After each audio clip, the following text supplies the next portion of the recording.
새침하게 흐린 품이 눈이 올 듯하더니 눈은 아니오고 얼다가만 비가 추적추적 내리는 날이었다. 이날이야말로 동서문 안에서 인력 꺾은 노릇을 하는 김첨지에게는 오래간만에도 닥친 운수 좋은 날이었다. 문 안에, 거기도 문 밖은 아니지만 들어간 답시는 앞집 마마님을 전찻길까지 모셔다 드린 것을 비롯으로 행여나 손님이 있을까 하고 정류장에서 어정어정하며 내리는 사람 하나하나에게 거의 비는 듯한 눈결을 보내고 있다가 마침내 교원인 듯한 양복쟁이를 동강학교까지 태워다 주기로 되었다.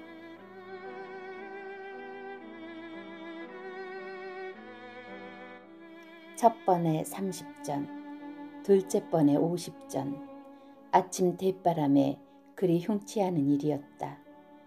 그야말로 재수가 온붙어서 근 열흘 동안 동구경도 못한 김첨지는 10전짜리 백동아 서푼 또는 5푼이 찰깍하고 손바닥에 떨어질째 거의 눈물을 흘릴 만큼 기뻤었다.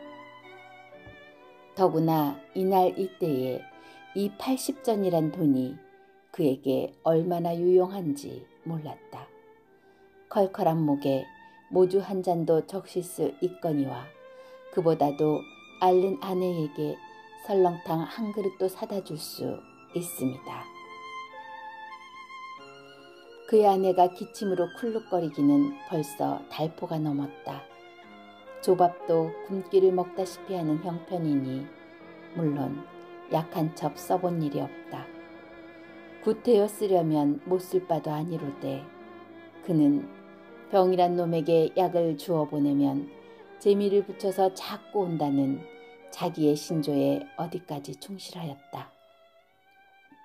따라서 의사에게 보인 적이 없으니 무슨 병인지는 알 수 없으되 반드시 누워가지고 일어나기는 새로에 모로도 못 눕는 걸 보면 중증은 중증인 듯.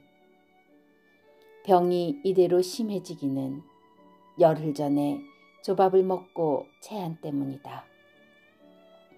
그때도 김첨지가 오래간만에 돈을 얻어서 좁쌀 한 대와 10전짜리 나무 한 단을 사다 주었더니 김첨지의 말에 의지하면 그 오라질년이 천방지축으로 냄비에 대고 끓였다. 마음은 급하고 불길은 닳지 않아 채 익지도 않은 것을 그 오라질년이 숟가락은 그만두고 손으로 움켜서 두 뺨에 주먹덩이 같은 혹이 붉어지도록 누가 빼앗을 듯이 처박지르더니만 그날 저녁부터 가슴이 당긴다, 배가 캥긴다고 눈을 혹 뜨고 지랄병을 하였다. 그때 김첨지는 열화와 같이 성을 내며 에이 오라질년, 조랑복은 할 수가 없어. 못 먹어 병, 먹어서 병, 어쩌란 말이야. 왜 눈을 바로 뜨지 못해? 하고 김첨지는 알른이의 뺨을 한 번 후려갈겼다. 홉뜬 눈은 조금 발라졌건만 이슬이 맺히었다. 김첨지의 눈시울도 뜨끈뜨끈한 듯 하였다.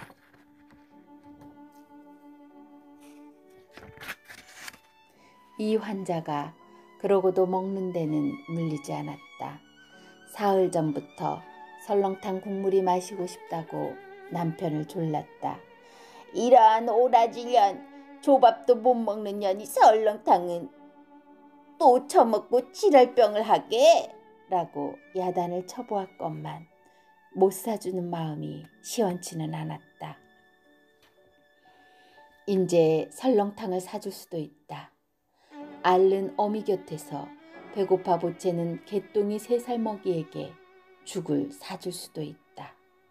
80전을 손에 쥔 김첨지의 마음은 푼푼하였다.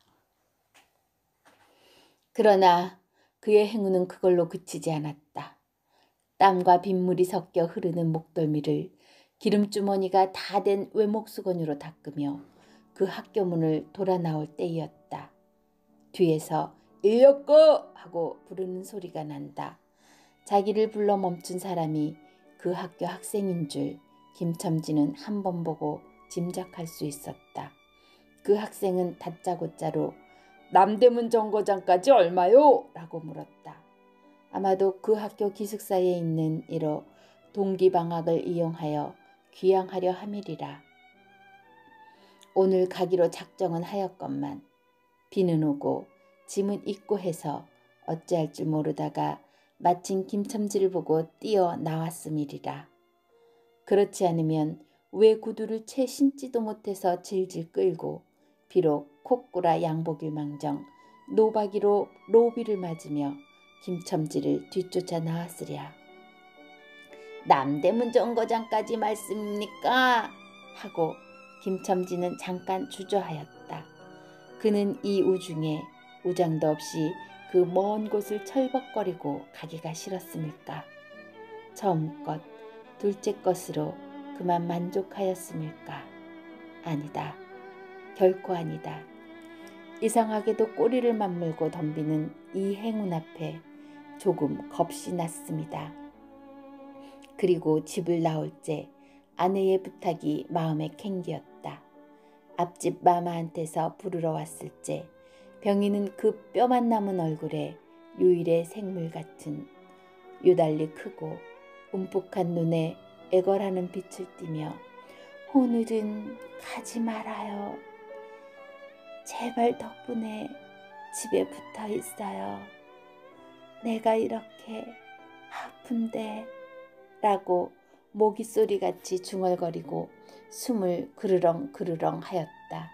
그때의 김첨지는 대수롭지 않은 듯이 아따 젠장 맞으련 별 빌어먹을 소리를 다 하네. 맞붙들고 앉았으면 누가 먹여 살릴 줄 알아? 하고 훌쩍 뛰어나오려니까 환자는 붙잡을 듯이 팔을 내저으며 나가지 말라도 그래. 그러면 일찍이 들어와요. 하고 복맨 소리가 뒤를 따랐다. 정거장까지 가잔 말을 들은 순간에 경련적으로 떠는 손, 유달리 큼직한 눈, 울 듯한 아내의 얼굴이 김첨지의 눈앞에 어른어른하였다. 그래 남대문 정거장까지 얼마란 말이오? 하고 학생은 초조한 듯이 인력거꾼의 얼굴을 바라보며 혼잣말같이 인천차가 11점에 있고 그 다음에는 새로 2점이든가 라고 중얼거린다. 이런 50점만 주십시오. 이 말이 저도 모를 사이에 불쑥 김첨지의 입에서 떨어졌다. 제 입으로 부르고도 스스로 그 엄청난 돈 액수에 놀랐다. 한꺼번에 이런 금액을 불러라도 본 지가 그 얼마만이가. 그러자 그 돈 벌 욕기가 병자에 대한 염려를 사르고 말았다. 설마 오늘 내로 어떠랴 싶었다. 무슨 일이 있더라도 제2의 행운을 꼽친 것보다도 오히려 곱절이 많은 이 행운을 놓칠 수 없다 하였다. 이런 50전은 너무 과한데 이런 말을 하며 학생은 고개만 기웃하였다. 아니올시다. 리스를 치면 여기서 거기가 시오리가 넘답니다. 또 이런 진날은 좀 더 주셔야지요. 하고 빙글빙글 웃는 차부의 얼굴에는 숨길 수 없는 기쁨이 넘쳐 흘렀다. 그러면 달라는 대로 줄 터이니 빨리 가요. 관대한 어린 손님은 이런 말을 남기고 총총히 옷도 입고 짐도 챙기려 제 갈대로 갔다. 그 학생을 태우고 나선 김첨지의 다리는 이상하게 거뿐하였다. 다름질을 한다는 이보다 거의 나는 듯하였다. 바퀴도 어떻게 속히 도는지 구른다는 이보다 마치 얼음을 지쳐나가는 스케이트 모양으로 미끄러져가는 듯하였다. 언 땅에 비가 내려 미끄럽기도 하였지만 이윽고 끄는 이의 다리는 무거워졌다. 자기 집 가까이 다다른 까닭이다. 새삼스러운 염려가 그의 가슴을 눌렀다. 오늘은 나가지 말아요. 내가 이렇게 아픈데. 이런 말이 윙윙 그의 귀에 울렸다. 그리고 병자에 움쑥 들어갔느니 원망하는 듯이 자기를 노리는 듯하였다. 그러자 엉엉하고 우는 개똥이의 곡성을 들은 듯 싶다. 딸꾹딸꾹하고 숨 모으는 소리도 나는 듯 싶다. 왜 이리우 기차 놓치겠구먼 하고 타니의 초조한 부르짖음이 간신히 그의 귀에 들어왔다. 언뜻 깨달으니 김첨지는 인력거체를 쥔 채 길 한복판에 엉거주춤 멈춰있지 않은가. 예 하고 김첨지는 또다시 다름질하였다. 집이 차차 멀어갈수록 김첨지의 걸음에는 다시금 신이 나기 시작하였다. 다리를 제게 놀려야만 쉴 새 없이 자기의 머리에 떠오르는 모든 근심과 걱정을 잊을 듯이 정거장까지 끌어다 두고 그 깜짝 놀란 이런 50전을 정말 죄손에 쥐매 제 말 맞다나 심리나 되는 길을 비를 맞아가며 찔퍽거리고 온 생각은 아니하고 거저 나어든 듯이 고마웠다. 졸분하된 듯이 기뻤다. 제 자식 뻘밖에 안 되는 어린 손님에게 몇 번 허리를 굽히며 안녕히 다녀옵시오 라고 깍듯이 재우쳤다. 그러나 빈 인력거를 털털거리며 이 우중에 돌아갈 일이 꿈밖이었다. 노동으로 하여 흐른 땀이 식어지자 굶주린 창자에서 물 흐르는 옷에서 어슬어슬 한기가 솟아나기 비롯하며 이런 50전이라는 돈이 얼마나 괴있지 않고 괴로운 것인 줄 절절히 느끼었다. 정거장을 떠나가는 그의 발길은 힘 하나 없었다. 온몸이 옹송그려지며 당장 그 자리에 엎어져 못 일어날 것 같았다. 젠장 맞을 것. 이비를 맞으면 빈 인력거를 털털거리고 도라를 간다. 이런 빌어먹을. 제 할미를 붙을 비가 왜 남의 상판을 딱딱 따려. 그는 몹시 화증을 내며 누구에게 반항이나 하듯이 개걸거렸다. 그럴 즈음에 그의 머리엔 또 새로운 광명이 비쳤나니 그것은 이러고 갈 게 아니라 이 근처를 빙빙 돌며 차오르기를 기다리면 또 손님을 태우게 될지도 몰라 란 생각이었다. 오늘은 운수가 괴상하게 좋으니까 그런 요행이 또 한 번 없으리라고 누가 보증하랴. 꼬리를 굴리는 행운이 꼭 자기를 기다리고 있다고 내기를 해도 좋을 만한 믿음을 얻게 되었다.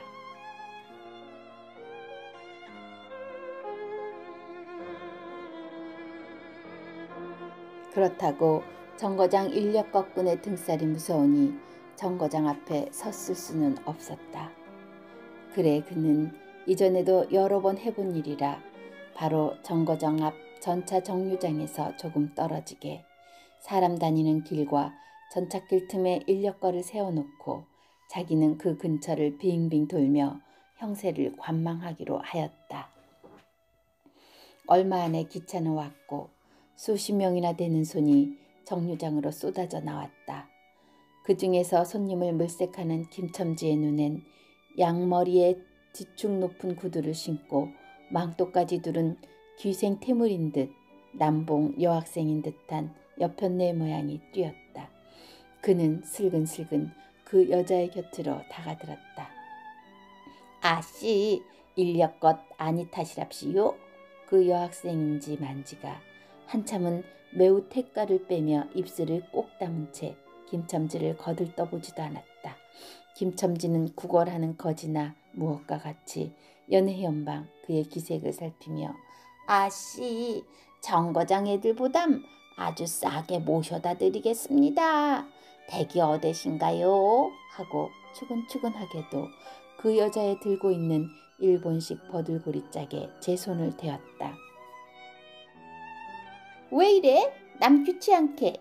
소리를 벼락같이 지르고는 휙 돌아선다. 김첨지는 어렵쇼 하고 물러섰다. 전차는 왔다. 김첨지는 원망스럽게 전차 타는 일을 노리고 있었다. 그러나 그의 예감은 틀리지 않았다. 전차가 빡빡하게 사람을 싣고 움직이기 시작하였을째 타고 남은 손님 하나가 있었다. 굉장하게 큰 가방을 들고 있는 걸 보면 아마 붐비는 차 안에 짐이 크다 하여 차장에게 밀려 내려온 눈치였다. 김첨지는 대어섰다. 인력거를 타시랍시오.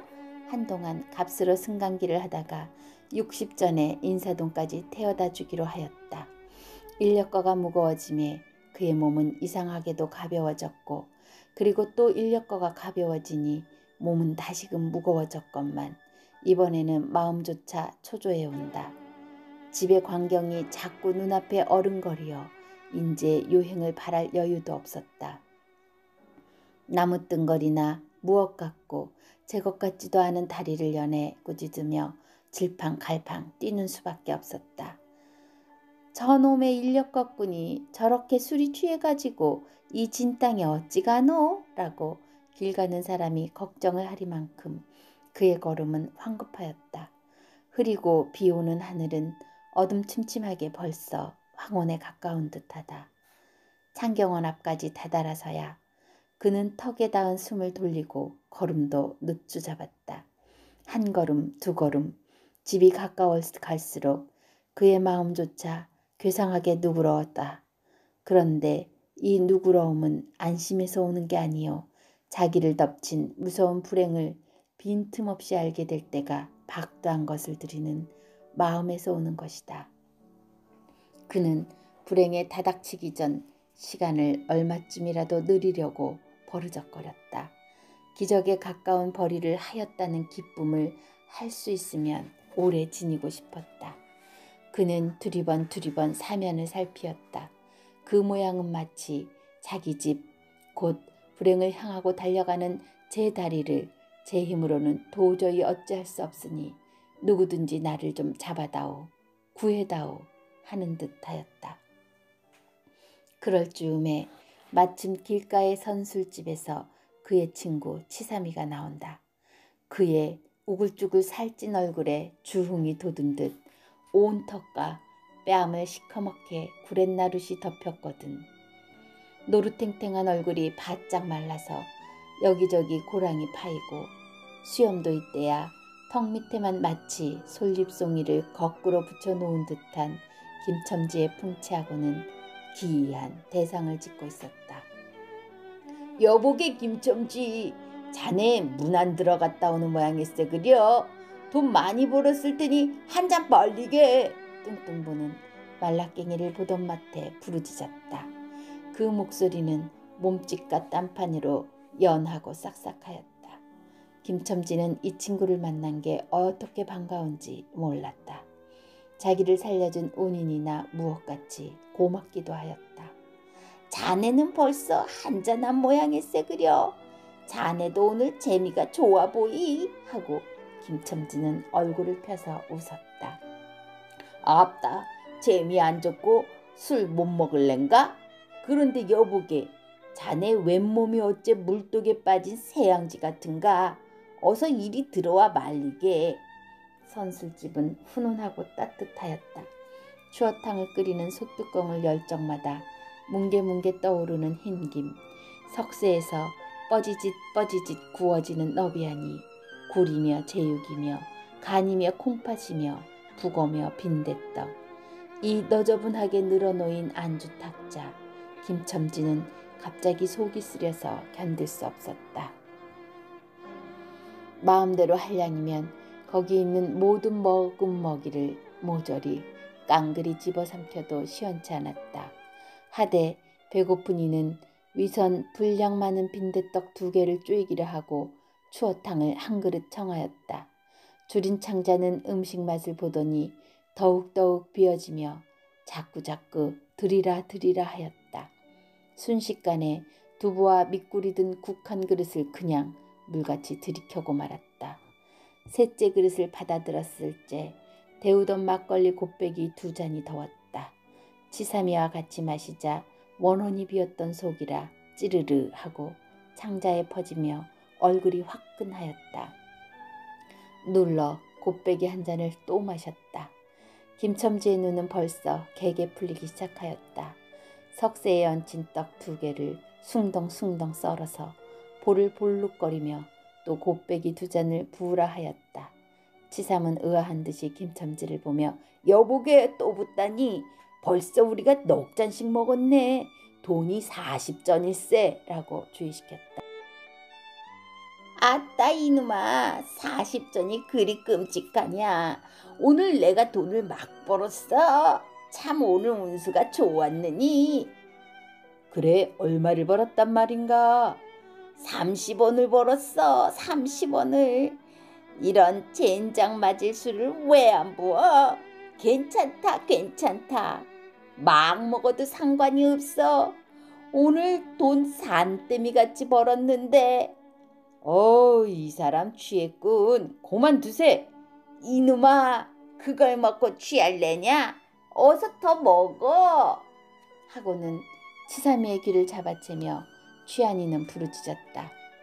그리고 술을 붓는 15, 16세 됨직한 중대가리에게 달려들며 이놈 오라질놈 왜 술을 붓지 않어?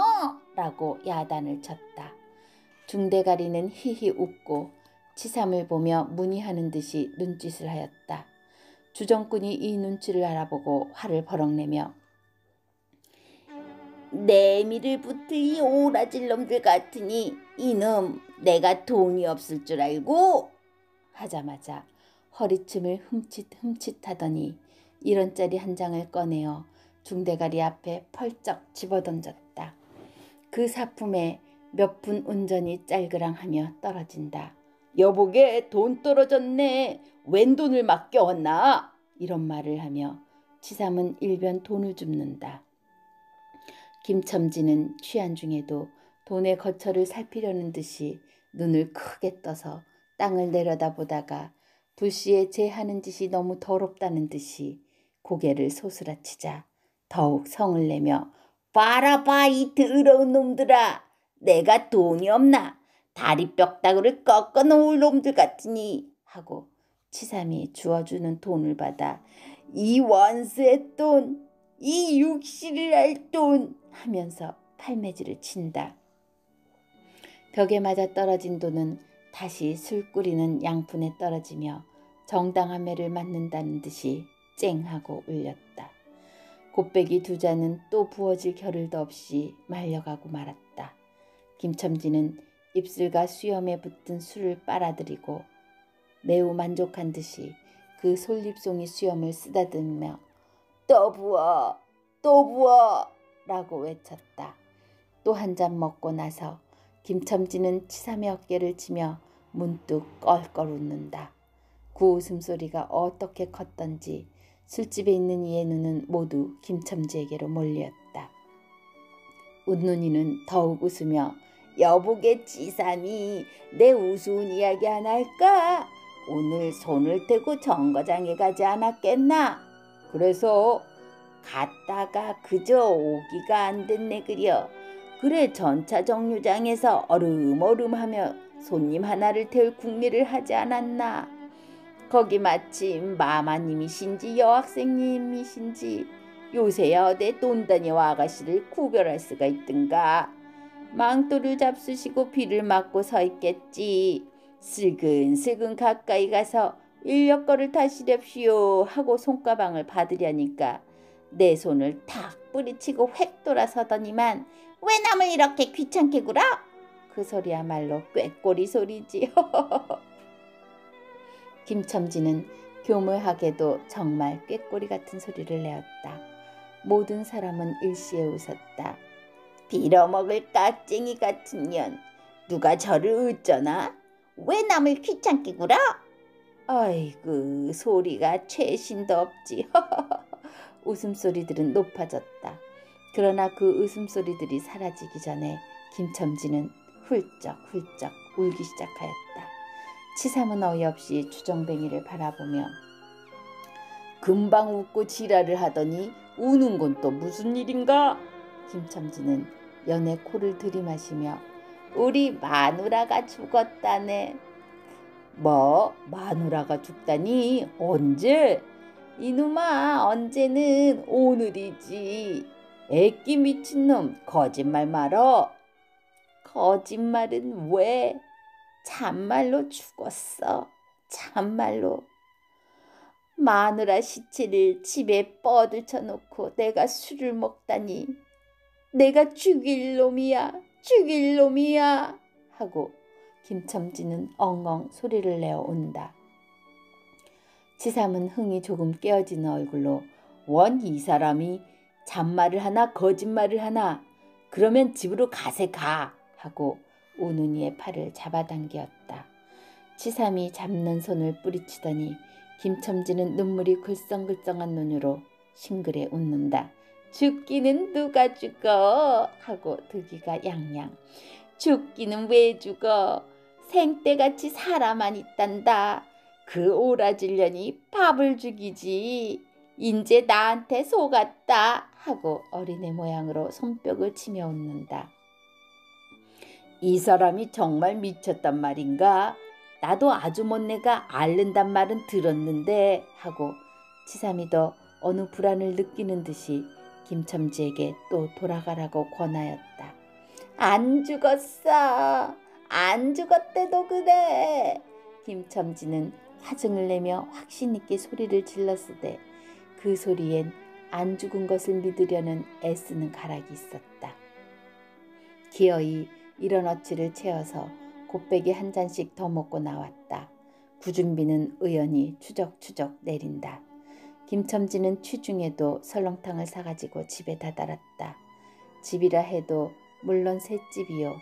또 집 전체를 세든 게 아니라 안과 뚝 떨어진 행랑방 한 칸을 빌려든 것인데 물을 길어대고 한 달에 1원씩 되는 터이다. 만일 김첨지가 주기를 띄지 않았던들 한 발을 대문 안에 들여놓았을때 그곳을 지배하는 무시무시한 정적, 폭풍우가 지나간 뒤에 바다 같은 정적에 다리가 떨렸으리라. 뿔룩거리는 기침소리도 들을 수 없다. 그르렁거리는 숨소리조차 들을 수 없다. 다만 이 무덤 같은 침묵을 깨트린다는 이보다 한층 더 침묵을 깊게 하고 불길하게 하는 빡빡하는 그윽한 소리, 어린애의 젖바는 소리가 날 뿐이다. 만일 청각이 예민한 이 같으면 그 빡빡 소리는 빨따름이요 꿀떡꿀떡하고 젖 넘어가는 소리가 없으니 빈젖을 빤다는 것도 짐작할는지 모르리라. 혹은 김첨지도 이 불길한 침묵을 짐작했는지도 모른다. 그렇지 않으면 대문에 들어서자마자 전에 없이 이 난장 맞을년 남편이 들어오는데 나와보지도 않아 이 오라질년 이러고 고함을 친 게 수상하다. 이 고함이야말로 제 몸을 엄습해오는 무시무시한 증을 쫓아버리라는 허장성세인 까닭이다. 하여간 김첨지는 방문을 왈칵 열었다. 구역을 나게 하는 축이, 떨어진 삿자리 밑에서 올라온 먼짓내, 빨지 않은 기저귀 위에서 나는 똥내와 오줌내, 가지각색 때가 켜켜이 앉은 옷내, 병인의 땀 썩은 내가 섞인 축이가 무딘 김첨지의 코를 찔렀다. 방 안에 들어서며 설렁탕을 한 구석에 놓을 사이도 없이 주정꾼은 목청을 있는 대로 다 내어 호통을 쳤다. 이런 오라질년! 주야장창 누워만 있으면 제일이냐? 남편이 와도 일어나지를 못해?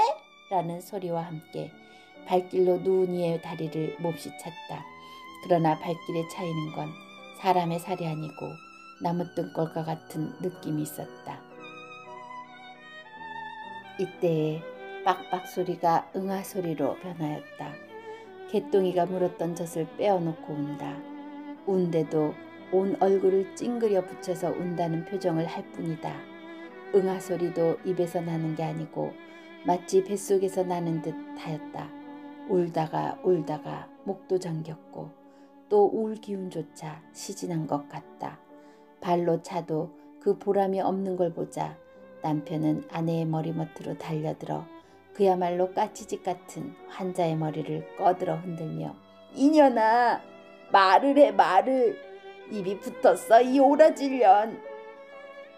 응 이것 봐 아무 말이 없네. 이년아 죽었단 말이냐? 왜 말이 없어? 응, 또 대답이 없네. 정말 죽었나 보이? 이러다가 눈 위에 흰 창이 검은 창을 덮은 위로 짙은 눈을 알아보자마자 이 눈깔, 이 눈깔, 왜 나를 바로 봐지 못하고 천장만 보느냐? 응? 하는 말 끝엔 목이 메었다. 그러자 산 사람의 눈에서 떨어진 닭의 똥물 같은 눈물이 죽은 이의 뻣뻣한 얼굴을 어렁어렁 적신다. 문득 김첨지는 미친 듯이 제 얼굴을 죽은 이의 얼굴에 한 대 비비대며 중얼거렸다.